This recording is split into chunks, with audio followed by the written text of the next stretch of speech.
In today's video, I'm interviewing Ed Cooke, who's a British entrepreneur. He's also a Grand Master of Memory, so essentially a genius at memory. And he co-founded a company called Memrise, which helps people learn language. Ed, thanks so much for joining me today. You're a Grand Master in Memory. Can you tell me a little bit more about what that means? So in memory competitions, which are systematic events where people who have trained their memory kind of compete to accomplish various tasks. There was an award given to people who have successfully managed to learn a 1,000-digit number in an hour and a pack of cards in fewer than 2 minutes, and that's a Grand Master of Memory, of whom, Wow.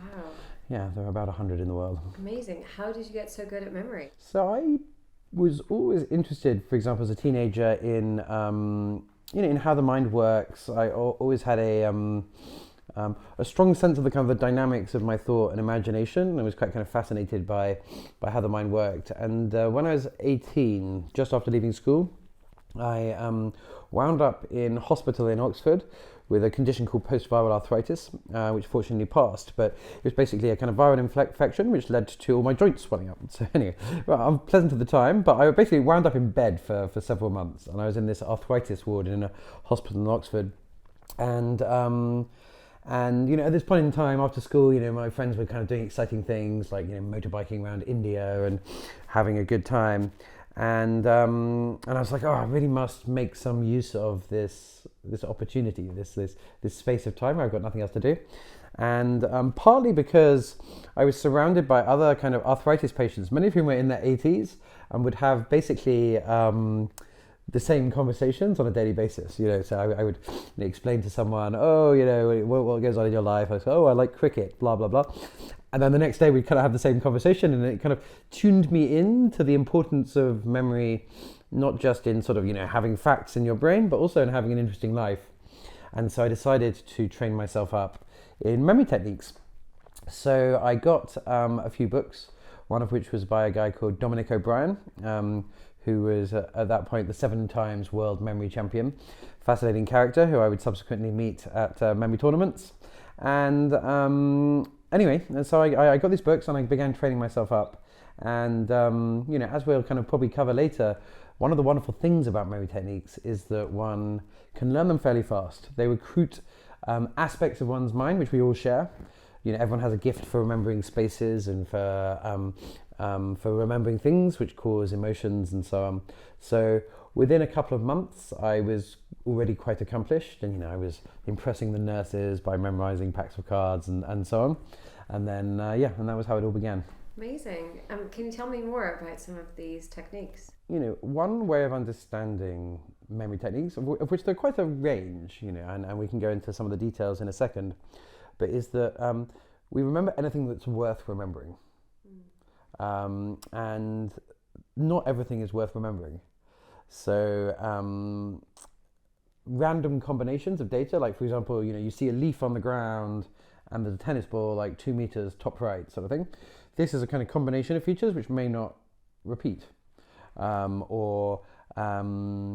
the other hand, if you meet somebody and then you meet them again and then you meet them again, this seems to be a combination of features which has some reality in the world and which is important.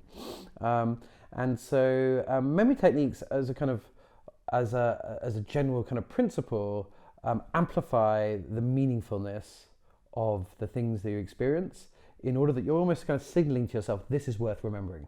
Yeah. And there are, broadly speaking, 3 different ways in which we amplify the meaningfulness. And the first is just in terms of emotion and imagination. So, I meet you, Becky Spelman. It's a pleasure to meet you. And Spelman is, as a name, actually, hints at being memorable, but at some level, it's just a couple of phonemes. And so one can bring that to life by connecting it with things which are meaningful in those phonemes. And so Spelman, one thing you might think of as spell, like a wizard or creating a spell. And you have an enchanting YouTube channel, which casts a spell over. Anyway, and you can use these sort of somewhat arbitrary, amusing kind of imagery to pump life and imaginative vigor into what you're learning, and that makes it more memorable. A famous example of this is something called the Baker-Baker paradox, where you meet someone and they're like, oh, my name is Lily Baker. And the chances of you remembering that are maybe 20%. But if she says, oh, my name is Lily and I'm a baker, your chances of remembering that are much, much higher, because when you hear that someone's a baker, it's very concrete. It evokes specific things. Imagine you're getting up very early in the morning, being an outstanding person to have on a party. You might be able to produce some croissants or whatever. You might have preconceptions about the romance of being a baker. Sort of 1920s Paris, a baker, someone to fall in love with, or whatever. Anyway, the point being that when stuff becomes concrete and imaginable, it becomes vivid, and you tend to remember it. Second thing is kind of repetition. So things which are important repeat. So a lot of the technique of memory is coming back to things again. And so, for example, when I'm learning, I can learn 16 packs of shuffle cards in an hour. It sounds very, very difficult. But in that time, I will loop over what I'm learning 4 or 5 times. I'll loop over after a minute. I will learn a pack of cards in a minute, and then I will go over it to consolidate it. And then after 15 minutes, I'll go over all the packs I've done so far. And towards the end of the hour, I'll go over everything again. And this kind of repetition is really fundamental to memory. And the trick with repetition is always to place stuff in between. If I'm like, Spelman, Spelman, Spelman, Spelman, Spelman, that's not much use. But if I'm Spelman, get distracted by a completely different topic, come back to it, and it's like, Becky Spelman. And then I come back to it after half an hour and so on. And so this repetition is a way of signaling to your brain that something repeats in the world and that it's worth remembering. And the third thing is to do with creating structures which allow yourself to systematically recall things. And most famously in memory techniques, we have something called the memory palace. And this recruits the fact that we are incredible at remembering spaces. And you might say, oh no, I'm not so good at remembering spaces, I always get lost. But actually, for the vast majority of people, if you go to someone's house for the first time and you have a party there or whatever, a year later you'll be able to say, oh yeah, on the left there was a toilet, and then on the right we went out onto the patio, and then there was a upstairs, and then there was a clock in this. You'll tend to remember an enormous amount of information spatially. And so in a memory palace, what we do is we recruit our genius for remembering spaces, and we leverage that for remembering sequences of things. So let's say there is the walk from my front door to the nearest shop. We would tend to remember like 10 or 20 points along this route very, very vividly. And if you want to remember a sequence of 20 things, what you do is you imagine the images, by the way, which reflects to part 1, making stuff vivid, making stuff visible. One can basically project in one's imagination images along this route. And what you'll find if you do this is that when you retrace the route in your imagination, you can remember the sequence of images. And if those sequence of images stand for something, you can remember what they stand for. And this is, in a way, the most mind-blowing of memory techniques, because you almost take a normal human memory where you might be able to remember 10 things. If I say 10 things, you might be able to remember them in a minute or something. And you extend this capacity at a similar rate over hours or even days. And so that's how it's possible to remember vast sequences of things using this technique. I've seen videos of you remembering a ridiculous amount of numbers. Mm-hmm. And are you using images there to remember them, or what are you actually Yes, I doing? am. And so numbers fall into the category of things which are like almost impossible to remember because they're so boring. 723 versus 546 versus 173 versus 97. It's like it's not like the difference between the Pope, Muhammad Ali, and Cameron Diaz, and Boris Johnson or whatever. The people are highly differentiated. They are meaningfully different in a way which commands our desire to remember them in a way that numbers aren't. So what we do with numbers is we again borrow from the vividness and distinctiveness of things that are more interesting, such as people or objects. And so for me, I have a system of memory where every 2-digit number is a person. And so if you ask me any 2-digit number. So 20? 20 is my friend Anthony Sleeman. And it's like amusing character I met at uni, quite fun, very distinctive character. And so whenever I see the number 20, I'll imagine Sleeman and then interacting with some of the other 2-digit numbers. So these numbers never change? These numbers never change, and quite comically, I chose them all when I was about 18, and I've given them minimal updates ever since. And so it's almost like a museum of my 18-year-old imagination.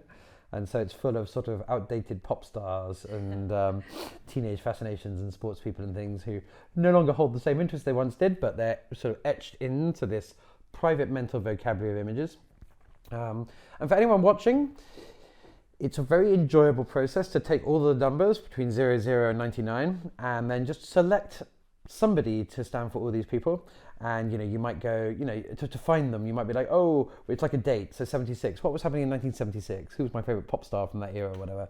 Or it might be connected with some figure. So for me, 99 is Donald Bradman, who was a cricketer who averaged 99.94, but who averaged 99 in cricket, my personal interest. And what you'll find is that it takes, like if you have a notebook, walk around with it for an afternoon, for a week and just think, okay, then you can go through it. And having actually chosen them, you kind of more or less remember them because you've chosen them from your own web of associations. And then when you want to remember numbers, you just string these people into stories. And so like a pin code is 2 people. So if it's, for me, 7745, 77 is Dennis Lilly, who in 1977 was the world's fastest bowler. Again, when I was 18, I was obsessed with cricket. 45 is Hitler, who died in 1945. And so I think of Dennis Lilly talking to Adolf Hitler. And Adolf Hitler is obviously a despicable character. And that's always good for memory. Anything which evokes emotion. And you have applied this to language. So could you tell me a little bit more about that? Why did you decide to apply this so much to language? So in language learning, the largest memory task is learning words and phrases. And on the vocabulary front, to kind of fluently communicate in a foreign language, you kind of need 5,000 or so words. And to master the grammar, my own philosophy of grammar is basically that one extracts the patterns from lots of semi-memorized phrases.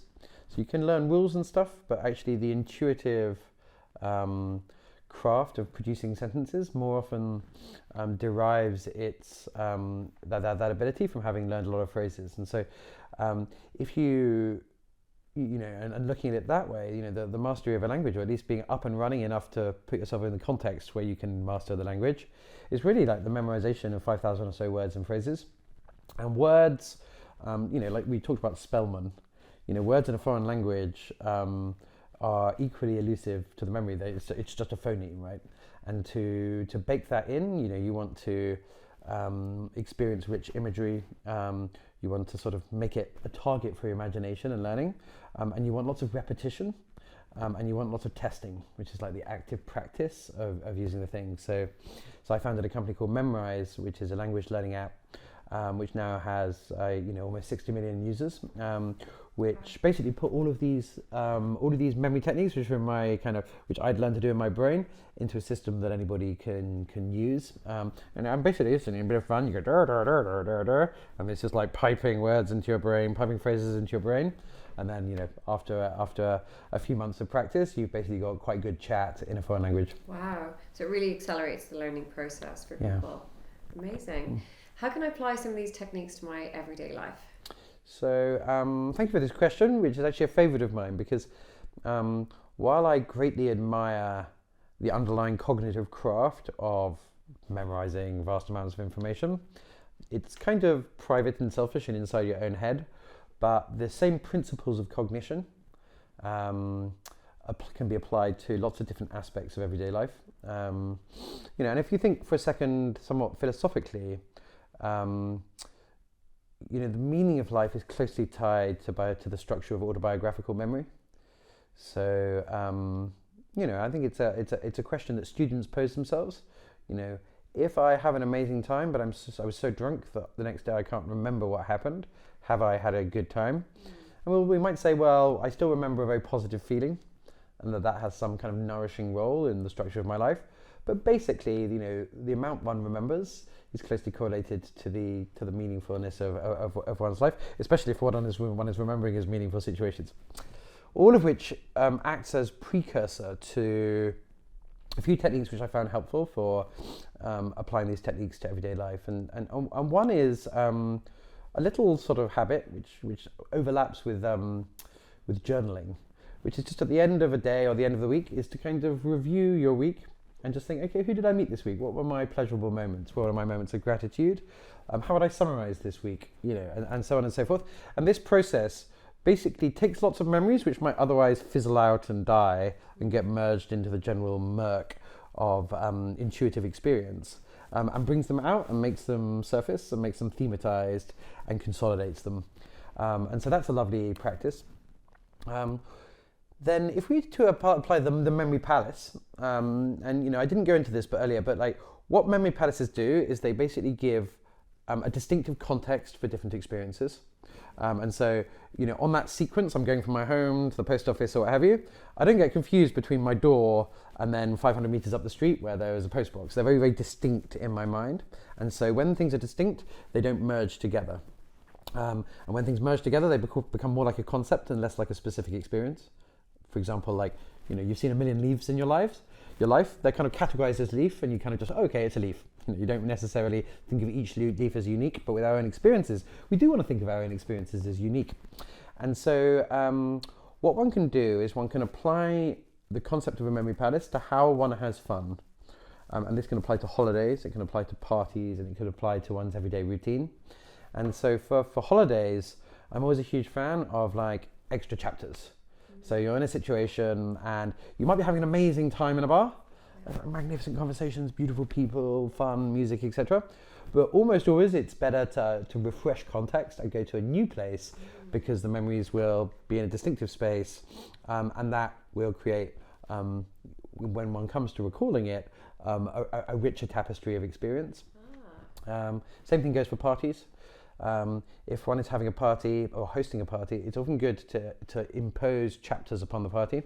So like rather than everyone spending all their time, in the kitchen, accessing the booze and chatting people up, it's nice to sort of say, okay, 9 p.m. we're all going to the garden, and now we're going to do this, and now, etc. And even in small spaces, it's possible to do this. And a third example would be in the construction of one's daily routine. It's very good if one is working to refresh the location of one's work through the day. This can actually be in the same room. You can just be like looking out one window for 2 hours and then say, okay, I'm just going to, literally turn around or move the desk over here or have a different space over here. And then I'm looking in this direction. But it's even better if it's like, in the mornings I work in this cafe and then I do this and then I do that, because it creates fresh mental context and actually refreshes your mental energy. So, if you're in a single place, you can kind of get exhausted. And I sometimes experience this, by the way, and this might be like an excessive exposure to memory techniques, but I sometimes almost experience the space itself as becoming clogged by thoughts. Yeah. And then I move to a new location and I'm like, whoosh, they're swept away and they're refreshed. Connectedly, by the way, this is why trains are so fun to work on, because your mind is constantly being just gently cleansed, like a pool of water with a freshwater stream passing through it. One doesn't get stuck in a particular space of mentality. Yeah.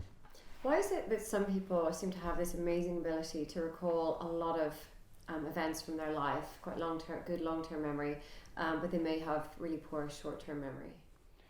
So I slightly dispute the connection between short and long-term memory. So typically there's a thing called working memory, where I say like 173546, and you can say 7631. Okay, good. Well, you want me to say something different? I was wanting you to repeat the number, ideally. I'm sorry. But I'm trying to demonstrate that there's this sort of working memory capacity. So if I say 547163. 547163. Right. So it's very natural and immediate to reproduce.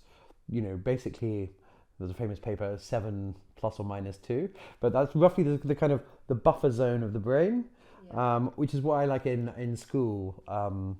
If a teacher interrupts themselves and says, "What was I just saying?" Someone who's daydreaming completely can often be like, "Oh, you're just talking about the Roman Emperor Caligula," or whatever, because that fresh buffer zone is there, but they weren't actually paying attention, and that information isn't really entering their brain. So there's working memory, but then as soon as something is into short-term memory, what we're really talking about is a sort of proto-version of long-term memory. Yeah. So when we say, someone's got an amazing long-term memory but a poor short-term memory, I typically think of that as being more to do with the the practical practice of paying attention than to do with memory. So, funny example, my mother, I go home and my mother is like, oh, Ed, I'm just going out. Can you take the macaroni cheese out of the oven in half an hour? She comes back 45 minutes later. She's like, you haven't taken it out of the oven. You're supposed to be a memory master. Blah, blah, blah. And in that situation, I haven't forgotten that the macaroni cheese is in the oven. If she asked me, like, Ed, where is the macaroni cheese? I was like, oh, it's in the oven. What are you supposed to be doing? I'm supposed to be taking it out after half an hour. I haven't forgotten it. It's just I haven't recalled it at the precise moment. I haven't paid attention to it. And so distraction is for sure can be a bit of a wrecking ball for the practice of remembering the day-to-day things you're supposed to be doing and so on. But it's not really a factor of memory. It's more a factor of like what you're paying attention to. So then ADHD, people who experience or struggle with ADHD might think that their memory is really bad, but actually it's their focus. Yeah, and actually my memory, I have my memory at some level, the kind of practical craft of doing things day to day, maybe I'm a bit ADHD, right? I'm endlessly walking out of my flat without the keys, that kind of thing. Yeah. And it's not like, it's just I wasn't even thinking about it.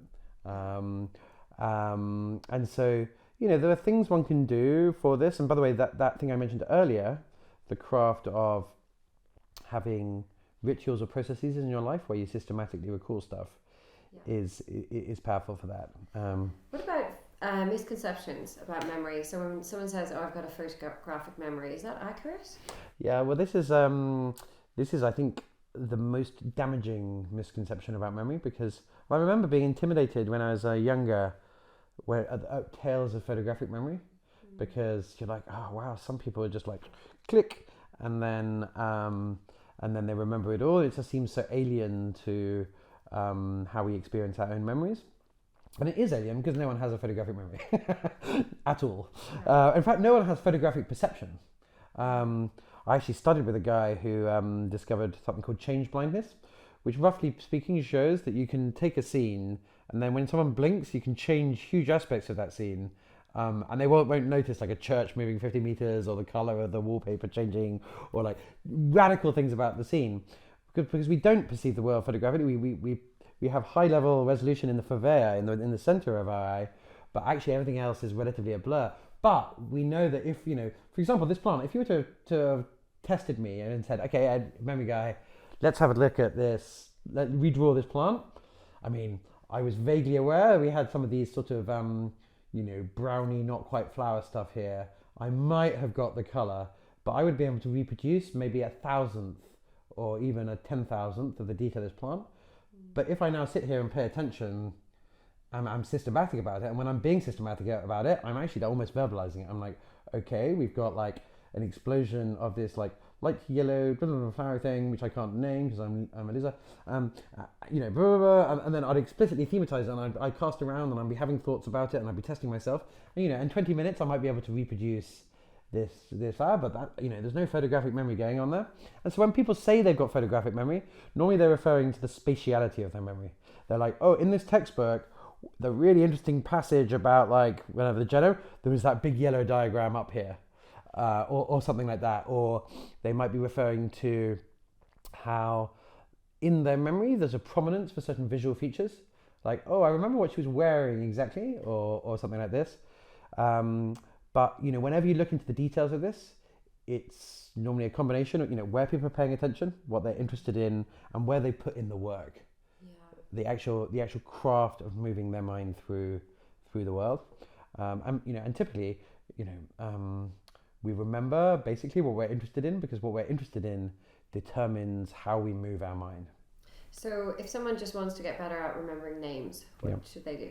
Pay better attention? Yeah, so pay better attention, and that's like that's a difficult piece of advice to leverage, which is why I like to talk about movements, because when it's like what you do, and attention is basically internal action in my philosophy of cognition, and so I'm not necessarily moving when I'm paying attention to this plant. But I'm probing it. I'm asking questions. I'm making mental movements. I'm like, okay, this is here, blah, blah, blah, blah.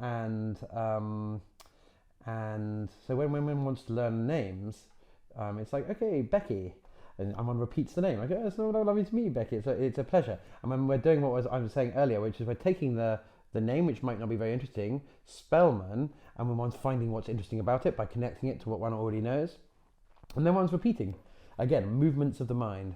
At the end of the day, I'm like, okay, who did I meet today who's got, oh, it was Becky Spelman, that was epic, blah, blah, blah. And so one's making this loop. And for example, those of you who are watching this video, write down right now my name and my interviewer's name.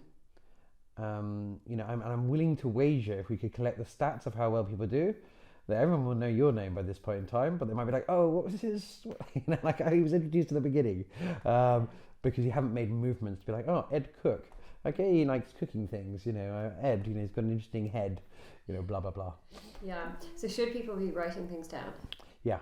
I was actually at a conference recently, and there was, and I'd done some presentation on memory, and I was going to these talks. It was a kind of crypto conference, very interesting, and I was writing all this stuff down, and people came up to me, they're like, but dude, you're the memory guy, why are you writing stuff down? You don't need to write stuff down.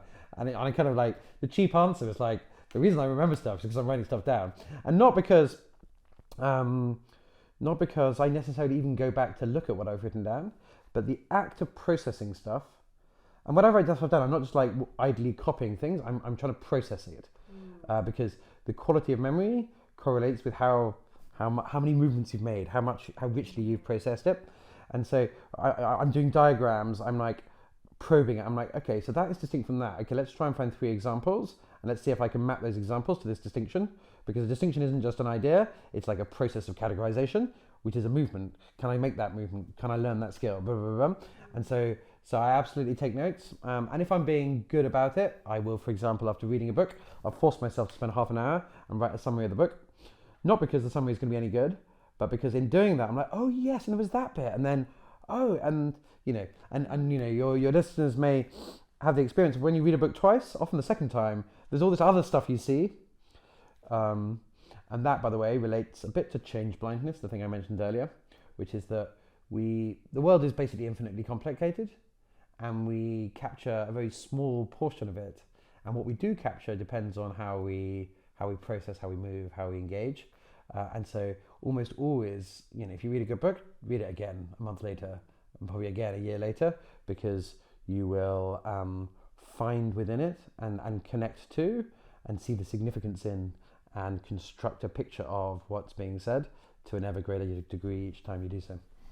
If someone doesn't like writing so much, but they might prefer doing like voice notes. Oh, even better. Yeah. Why would voice notes or making an audio to help you remember it might be better than... Well, I think the two things do the same thing, but audio notes are just a bit easier and a bit more spontaneous. So it's actually just more plausible that one will wind up doing that. It's sort of say, and also you speak faster than you type. So, it's called rubber ducking, I guess. It's like when you put a rubber duck in front of yourself, sometimes you have a conversation with a friend, and actually the purpose of that conversation is to get straight on your own ideas. Maybe we can automate this a bit. Just have a rubber duck or a teddy bear or whatever, and be like, okay, Teddy, what did I learn? Who have I met today? Who have I seen today? Blah blah blah. And they said, well, I got up in the morning. And then you go through the process of being like, for example, if I get in the morning, what did I actually do? No, well, I can actually remember now. I microwaved some coffee. Not very dignified, but I couldn't be bothered to make a coffee. So I microwaved some coffee, and then it doesn't come immediately. But then I wandered to my office. I'm going to do some stuff. I had a chat with Damalola in Abuja, my new friend. Blah blah blah blah blah. And then actually going through that consolidates the memory, gets it clear in one's mind, and the next time I come to remember it, it'll be much easier. So having all these memory techniques, how has it benefited you the most? I mean, I don't want to boast, Becky, but you can. But I'm told that the parties I organise are the greatest. Really? The most magnificent. Because they have different chapters? Yeah, they have different chapters, and that is the first technique derived from memory techniques, which I've learned to apply to parties. But actually, costume is equally a way of differentiating things from everyday life, as is music. When one enters a space of music, that space is different than it would be if there were other forms of music. The ritual transitions between things, the active participation. A lot of what I'm talking about in memory is about active participation. The same goes for parties, where the same party where you were forced to create a space or share an experience or do something is always better if you're forced to engage. Again, for the reason that like passive consumption is not where memories are formed, it's active participation.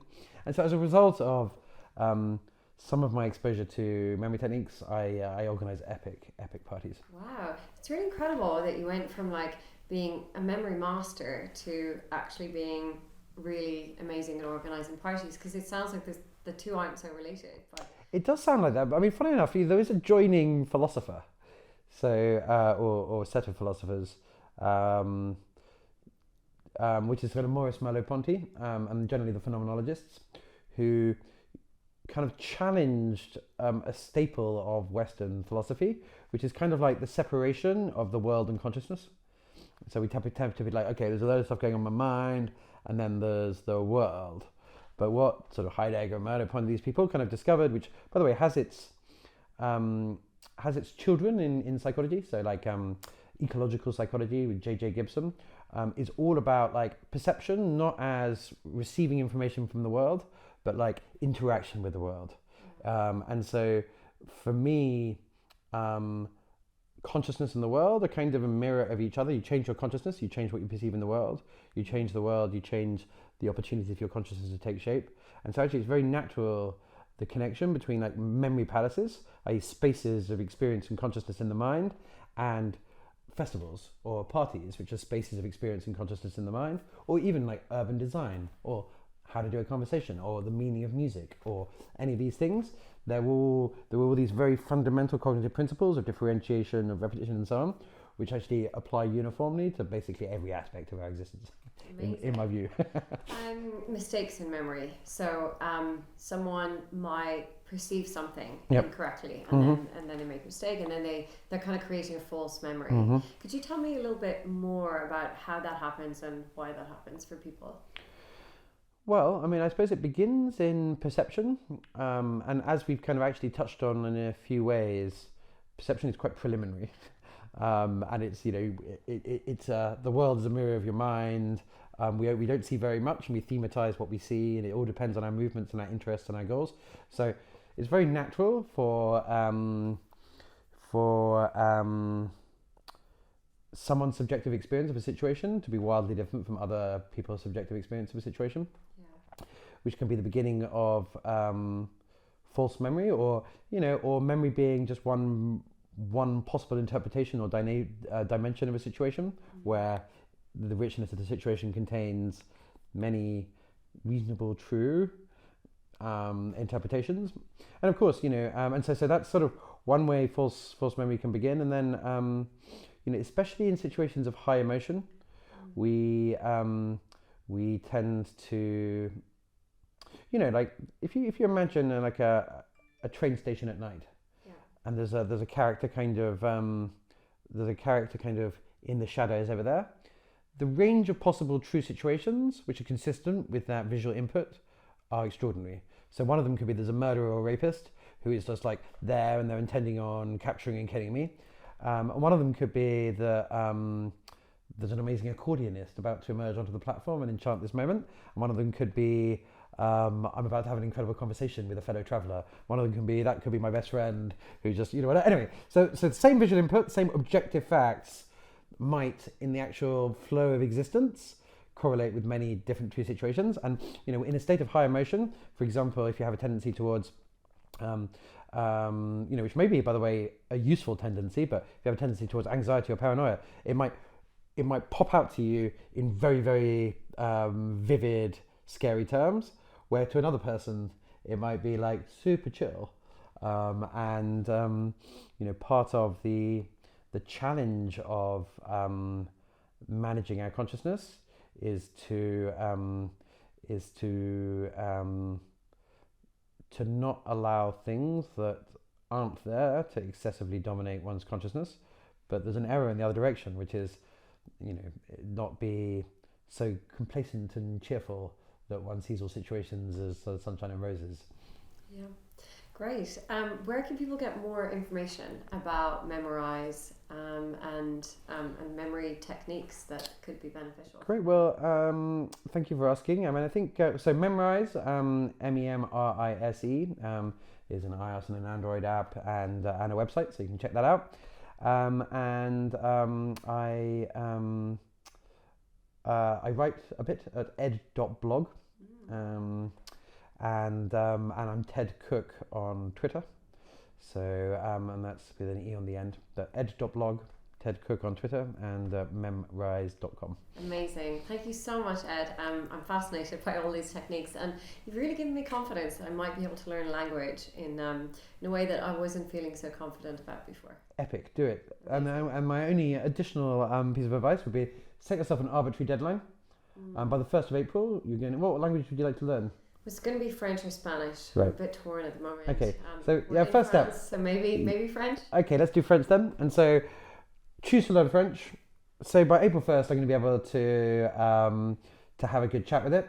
Obviously, download Memrise and just have at it for half an hour a day, and you'll find that by April 1st, the time you could, by the way, you could easily spend it till April 1st going, is it French? Is it Spanish? Is it French? Is it Spanish? You literally could spend the same amount of cognitive energy on that. So I always encourage like a decisive move in some direction, because you're never going to regret learning a bit of it. And you know, if on April 1st you're like, actually that was boring, I want to try Swahili, you can dive into that instead. Amazing. How many languages are on it? Memrise has about 200 language pairs. So, but the main ones, say for an English speaker, you can learn Korean, Japanese, Chinese, French, German, Spanish, Portuguese. 2 kinds of Portuguese, European and Brazilian Portuguese, and a ton of others. Amazing. Thank you so much, Ed. I My really pleasure. enjoyed this. Thank you.